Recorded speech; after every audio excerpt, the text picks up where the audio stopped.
I also just want to shift our attention the other way now. So we're just going to skip a few positions here as we talk about this game. And again, I'm not that interested to talk about the flow of the game necessarily, but I want to talk about Luka Jovic, who obviously is a last-second starter because Mariano pulls out with a hamstring injury. What did you think of Jovic's performance? Yeah, I mean, I was a bit surprised that people were like so vicious, like to like his performance. I mean, it was just filled at the end of the game, and when he wasn't able to convert those two shots with like Jovic's trash, like get him out of here. Like, I mean, I don't think he played like particularly. Yeah, but I mean, I don't think he played particularly well. I just thought it was kind of like an insane reaction given the game at hand, which was we were consistently stuck in our own half for so long. We were barely able to get any shots off in the box. Ultimately, we had like 15 shots or something. Like 10 of those or 11 of those were just outside the box, just random bombs, with Fede Valverde coming on and just going ham. Jovic, before that Nacho header in the 87th minute or 88th minute from like the set piece or whatever, which was our best chance. Like the only ones were the Jovic ones in the box. Like there was nothing else. I think there was maybe like an Asensio one where it got blocked in the second half when Vinicius came on and managed to feed him, if I'm remembering correctly. That's pretty much it. It was just the Jovic ones. And I thought, his movement to be able to get off like a couple of those was fine. I mean, obviously you would want him to probably like do a bit better on the first one. The second one, I thought it was not nearly as easy to be able to create clean separation as people were asking for, people wanted. I mean, ultimately, that was it. Like that was the majority of his involvement. But like when you can't really progress play consistently, it's really difficult to get your striker involved, especially when you're not really able to get into the box well that much. So I don't know what people necessarily wanted from him when at this point, like he just doesn't play and then he's thrown in randomly when he doesn't expect to play. And I mean, he gets the two shots off and it just seems like it's okay sometimes to be like, shrug your shoulders at a performance instead of being like, my God, like it's just unacceptable. Like Benzema would obviously do better because he's the best striker in the world. Like, him, Lua, whatever. You said like maybe Mariano would show more. I don't know. Like maybe you would notice him like shooting from like the halfway line at one point, but he's not exactly a forward that gets involved like much in terms of like build up. Like he would probably have like minimal touches as well. He would just probably do more flashy stuff and run around more. Which is not to say like I wouldn't have cared really if Mariano started, but I just don't really know what Jovic was supposed to do. If you're mad at the result and you're like, well, Jovic is the reason, I don't know if that really makes much sense. This was a game that we didn't really take seriously.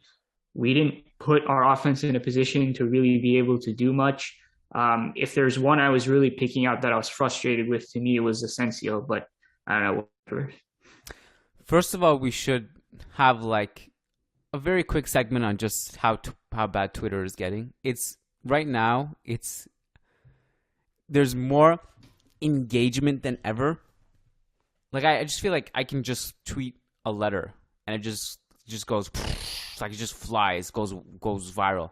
There's more engagement than ever, but there's also more vitriol and junk than ever. And I don't know how I feel about it right now. I'm just kind of it's in a weird spot where there's more users than there's ever been. There's more engagement than there's ever been. And there's just more junk than there's ever been.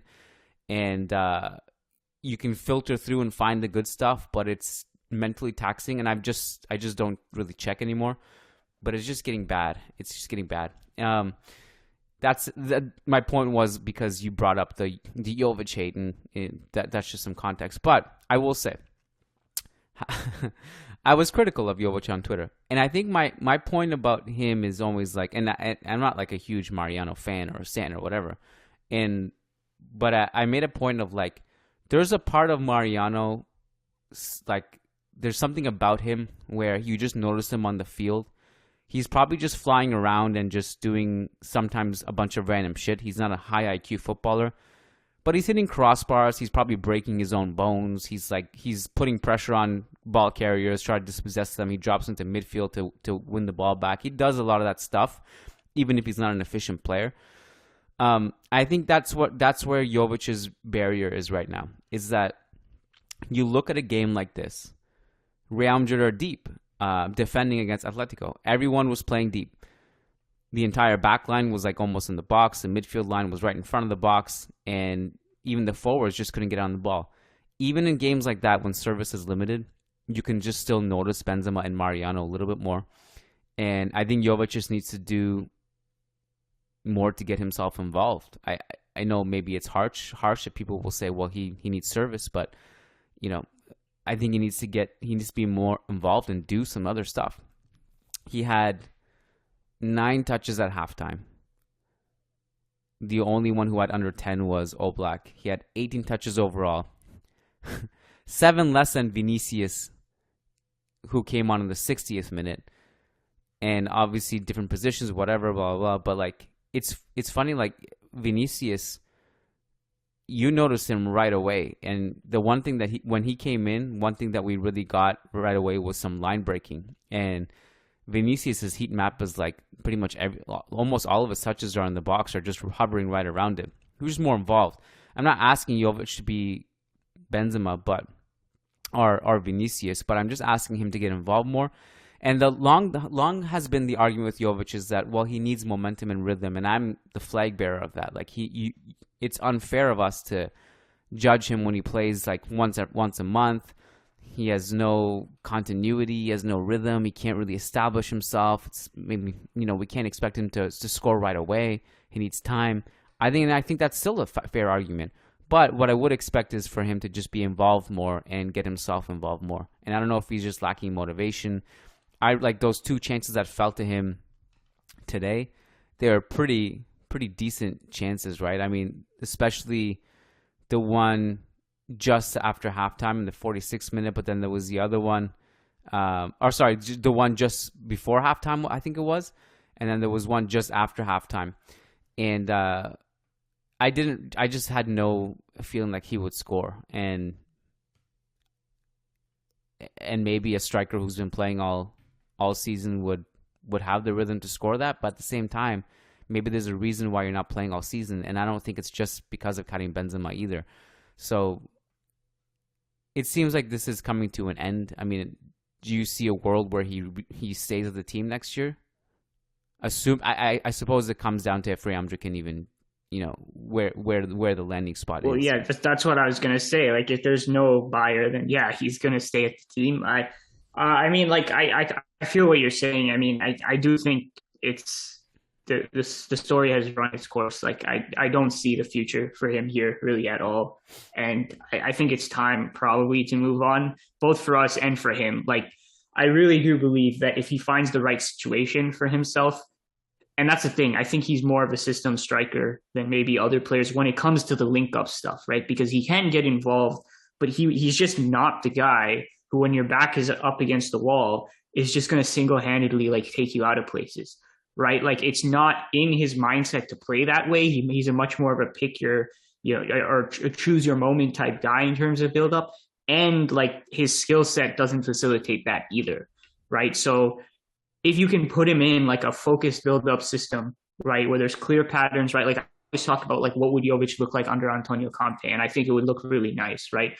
That was kind of what he had at Eintracht Frankfurt.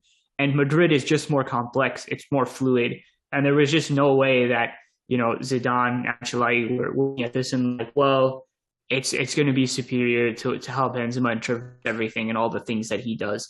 And ultimately, that's why I just don't feel as like strongly about his performance in this one, because this just felt like the exact type of game that Jovic was not going to make much of an impact in. We're not able to press the ball, mostly pinned back. Jovic is not the type of striker who's going to like do a lot of things to put you out of it. And I mean, I just wasn't surprised by anything I saw. And Real Madrid is just not the place for him, given who he's competing against, given the way that we play a lot of the times, given the lack of momentum he has. I think what's going to happen with his career, he's going to go somewhere else. He's going to look not so good for a while, and then he'll figure it out. He'll pick back up, and he'll look like a pretty good striker.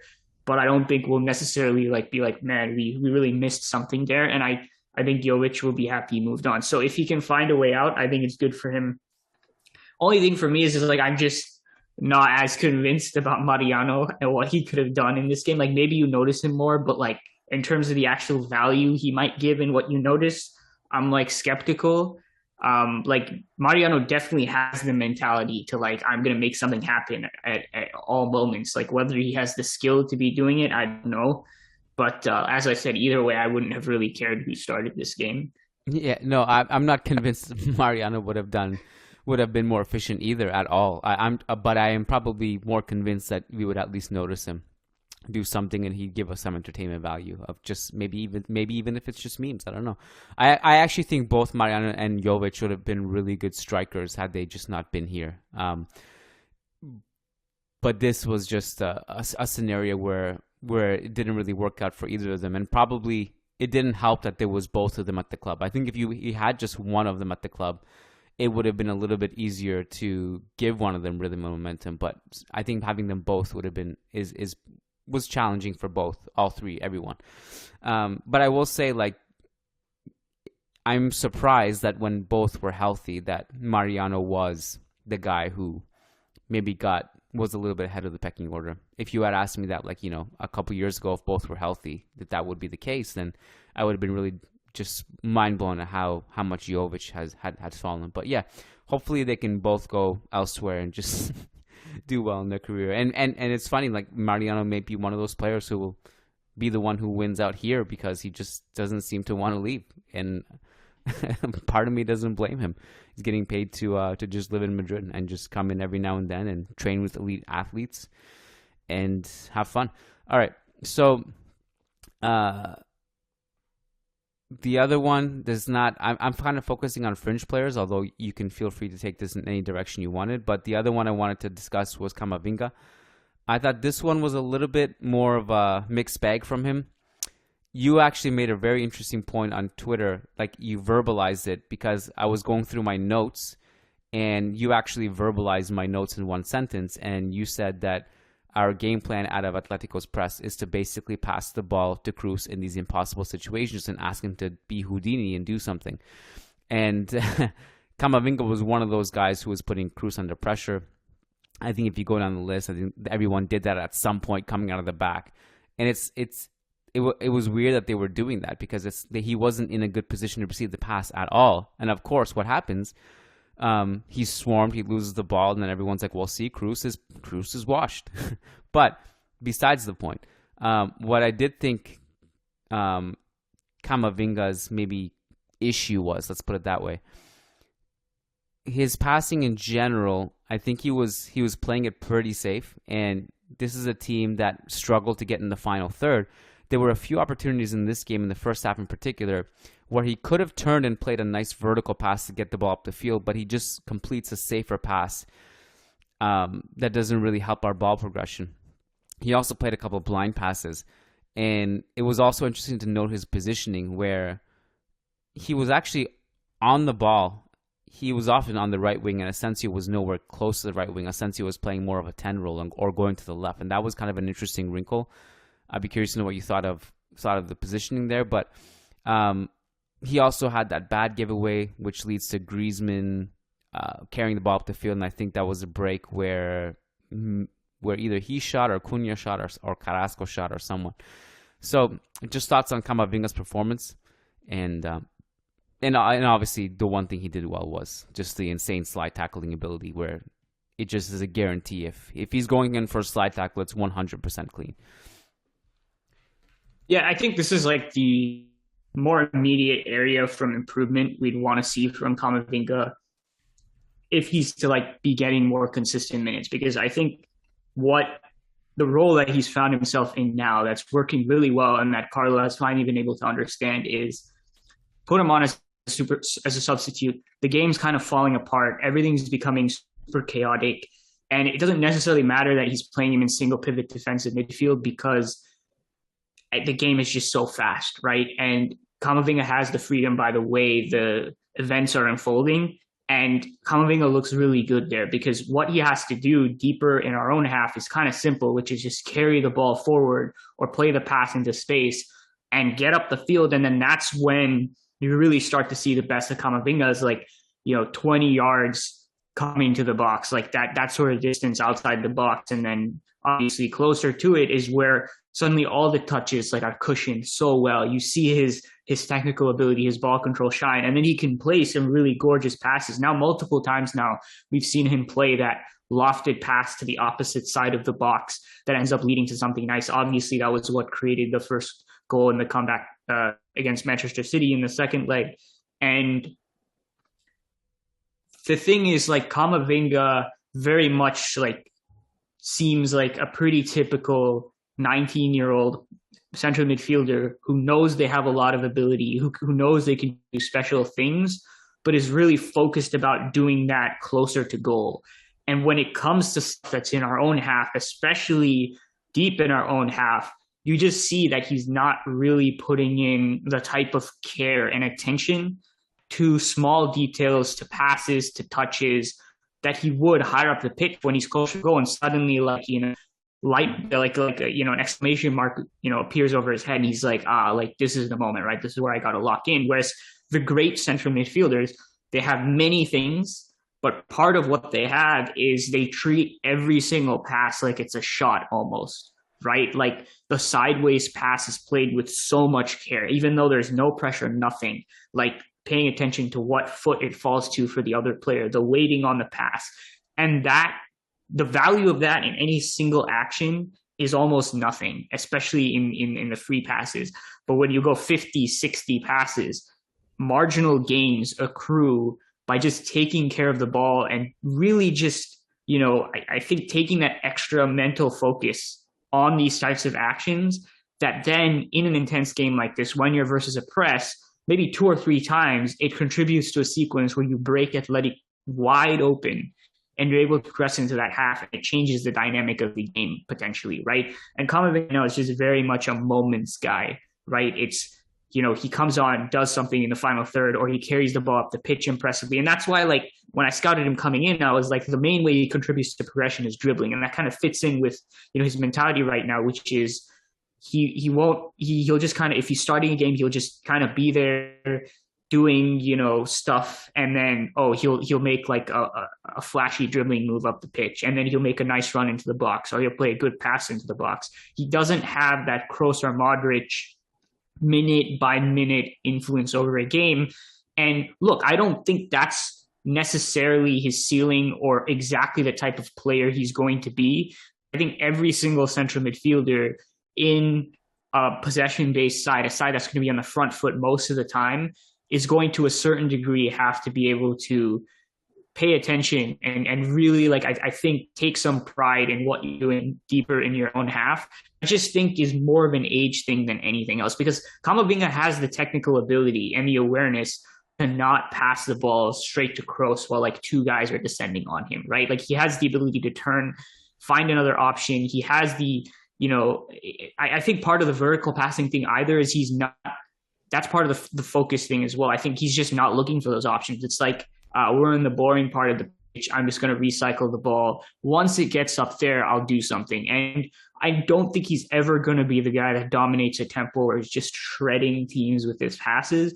But I do think there is like 2 or 3 levels above what he's doing now, which I think is going to come with experience and age. And I think it's actually really good for him to be playing with guys like Kroos, with Modric, who are going to be showing him every day what it's like to play that way. And then also definitely afterwards this game, I'm sure Kroos took Camavinga aside and said, look, man, like those types of passes, you need to pay more attention.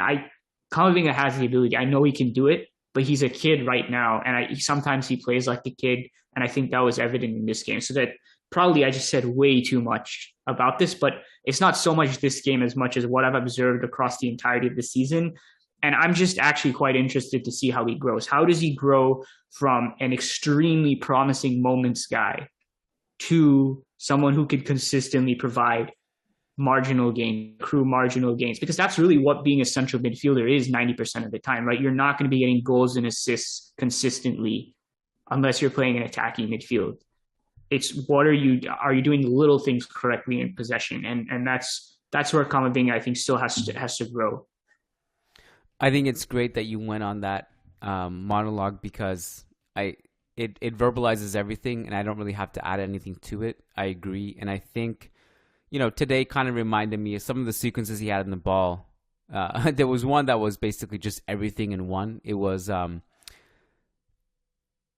situation where he gets the ball in our own box, and he takes a heavy touch. This is in the 23rd minute if anyone wants to go back, but I'm sure you all can all remember it. He takes a heavy touch, and then he commits a perfect slide tackle. I think it was on Carrasco in the box to make up for it. Gets the ball back, then dribbles into trouble right in front of our box in zone 14. And it was just kind of everything in one play. And it kind of reminded me of that Valencia game where that was one of the games where we put a circle around it and said, this is a situation where he's getting the ball in deep positions. He's trying to dribble out of multiple areas where he could just play the simple pass.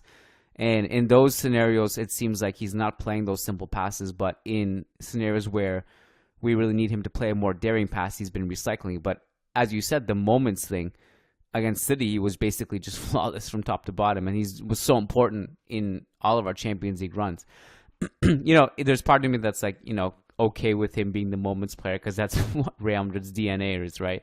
Rodrigo in the Champions League, all these guys in the Champions League stepping up, but we do need some consistency. And again, this game, whatever. It's literally preseason to me. I don't care as much, but I was just curious to know what you thought of him, and I'm glad we went in that direction. I'm going to let you choose the next talking point. Yeah, so I thought what Atletico were doing was actually pretty interesting. I know they weren't going up against an opponent that was going to be as competitive as they normally were versus them, and I think Simeone sensed that. He sensed, okay, we need these points, and then as soon as he saw the lineup, I think he's like, yeah, we're going for it. And I always enjoy watching the attack of Simeone because you just don't really get to see it. And everyone talks about who doesn't watch La Liga whenever they watch the Champions League. It's we love a good low block game. We love a good Simeone masterclass, which, you know what, I respect from a tactical POV. I always actually enjoy watching how Atletico defend. But when you watch La Liga as we do, I don't get the same excitement when I see it in the Champions League. It's I would probably prefer to be watching another game right now. So the few times that Simeone does decide to go like this, especially versus a higher level opponent, I find it interesting. First, what is he going to do? And two, how well does it work? And I thought, again, all the caveats,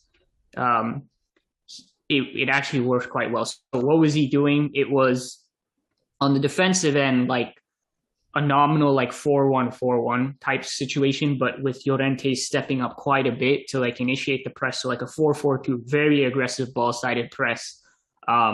Obviously trying to bait the center backs into playing out wide or, trying to pressure them to play straight into midfield where, our deep options were very tightly marked by their double pivot and the other winger coming inside onto the far side central midfielder. And whenever we did try to play straight into midfield, it usually didn't work out for us. But then if we went wide to the fullback, that's when Atleti do what they do best, right? The wide player jumps out, they constrict the space, it becomes so tight, it becomes so difficult to play out. And that's where so many of our turnovers happened.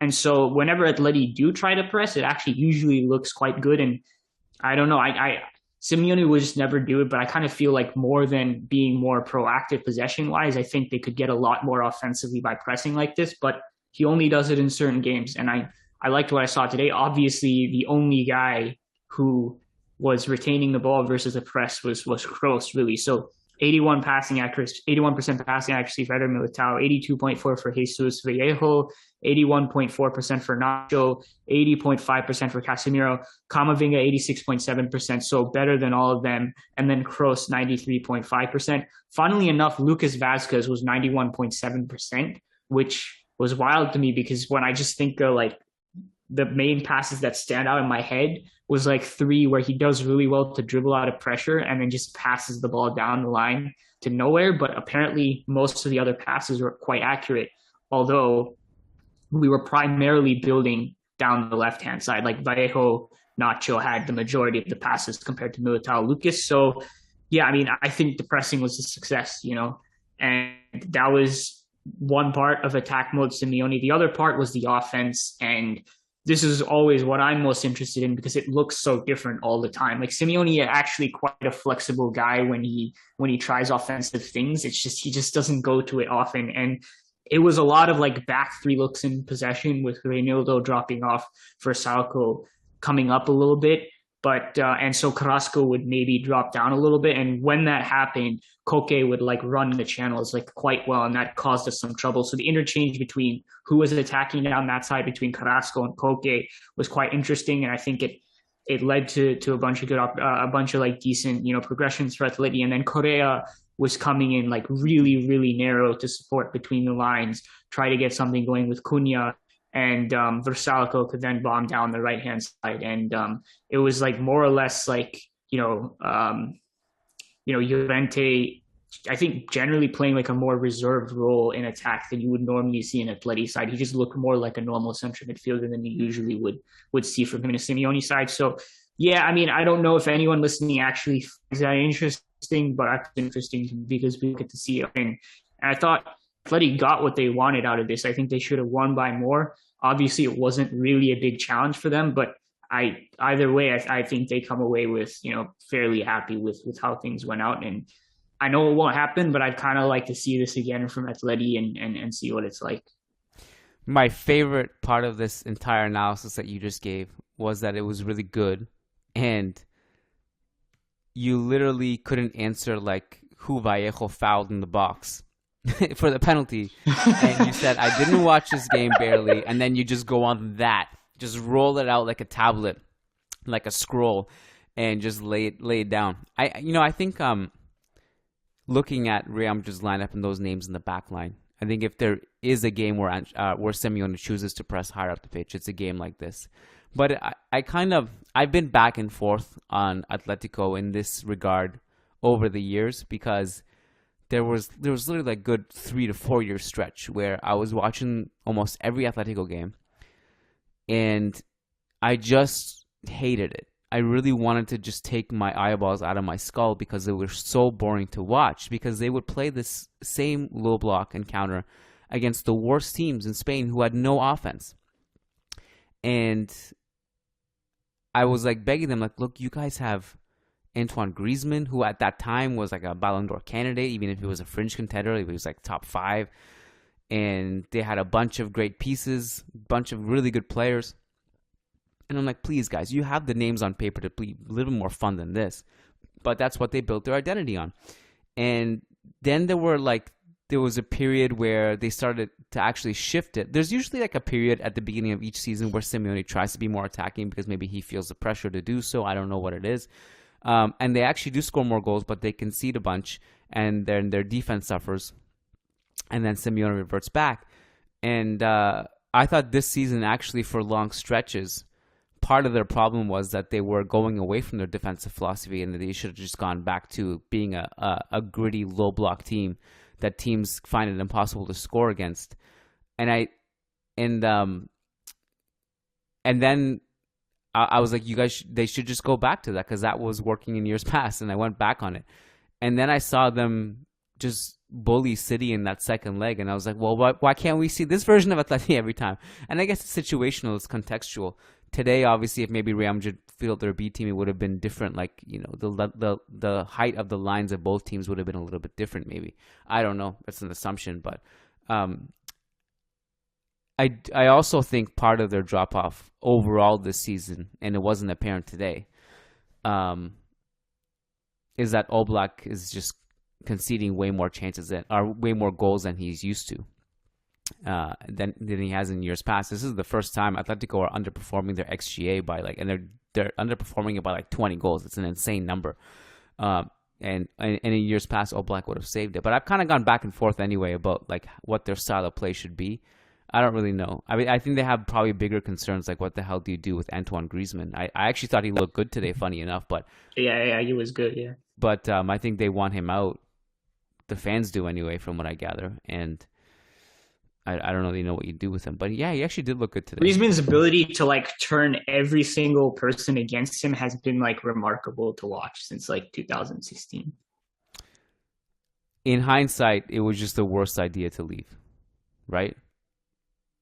it's just one of those situations that didn't work out for anyone. Yeah, it was. He just was not. He didn't make sense at Barca. Like he was Messi light in what he was trying to do in his role, and then he went there, and I don't know what he was expecting. Messi was not going to move, and he couldn't adjust, so that it didn't do well for his career. Although I remember about that time was when he started talking about how like he should have won the Ballon d'Or and stuff. So that was funny. Yeah, well, he was coming off arguably his best season. And I think maybe he thought that everything he touches just turns into gold, and he just goes into Barca and everyone just holds hands, and he can maybe give Messi some rest. Maybe he thought he could play the left wing. Obviously, the profile is way too similar. That was one of the things that I completely underestimated. I actually thought it wasn't going to be nearly as bad of a signing as it turned out to be. But I wanted to ask you this about him. That same year, our right wing was kind of in flux. Would you have taken him? No, I'm not saying in hindsight. Hindsight, we wouldn't have taken him probably, but no, at the time, moment, yeah, I would. Yeah, I would. Yeah. Do you? What would like maybe his lack of dribbling and speed, would that concern you at all? I don't think it would have been a super ideal fit mainly because I don't really love his fit with Benzema. I think they try to do similar things, but the thing is they would do their similar things in like mainly like the opposite halves of the pitch, and it would probably like bog down the attack a bit. But just given what our actual right wing options were, I still think that would have been like significantly superior. And the thing with Griezmann is like he does all of this, and like that can make him a weird fit next to other guys who want to drop off and stuff. But like Benz, he's actually good with his box movement. So like we wouldn't have the most incisive progression to the final third, but once we got there, we would actually have two guys who are pretty good at getting free in the box. And Griezmann's the most underrated thing about him his entire career has actually been his heading. And so I wouldn't have loved it at the time because I was very critical of him, his move to Barca. And, John Muller wrote a piece at the time for StatsBomb about why it wasn't going to work out. And I think I shared that like a million times. So yeah, I wouldn't have loved it. It would have concerned me, but just trying to remember and think back who we could actually rely on. At the time, I would have had to assume based on what I knew that like it would have been superior.